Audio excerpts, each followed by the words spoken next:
Welcome back everyone to another Finance for Beginners tutorial. In this video, I'm going to show you how you can invite friends to get rewarded on the Bitrue application. So let's get started right away.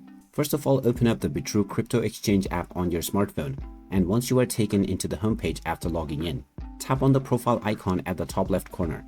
This will then open up your profile page. From here, you can find the invite and earn commissions option. Tap on the details button, and now you will see two different options. You can either choose the Bitrue affiliates option or tap on referral. Once you tap on the referral menu, you will now see various different options to invite your friends. Tap on the copy link option to manually share your link, and this will paste the link onto your clipboard. You can then share this using your preferred application. Alternatively, if you tap on invite friends now, you can use one of the various different applications to directly share the QR code. You can also save the picture and send it manually, and whenever someone taps on this link or scans this QR code, they will get the link to download the application.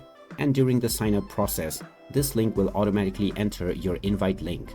Once the sign-up process is completed, you will then get commissions from the sign-up that this person has made. So there you have it. That is how easy it is to invite friends and make rewards on the Bitrue crypto trading app. If you find this video helpful, don't forget to hit that like button and subscribe to our channel for more useful tips and tutorials. Thanks for watching, and I will see you again in the next one.